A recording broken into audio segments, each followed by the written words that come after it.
நாடாளுமன்ற தேர்தலில் கூட்டணிக்கான பேச்சுவார்த்தை தொடர்ந்து நடைபெற்று வருகிறது என்ற மக்கள் நீதி மய்யம் கட்சித் தலைவர் கமல்ஹாசன் கூறியிருக்கிறார்.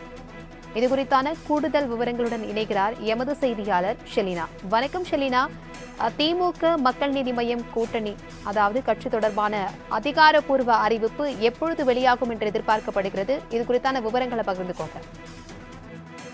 நாடாளுமன்ற தேர்தல் நெருங்க இருக்கக்கூடிய நிலையில் திமுக அதன் கூட்டணி கட்சிகளுடன் தொடர்ச்சியாக பேச்சுவார்த்தை என்பது நடத்தி வருகிறது.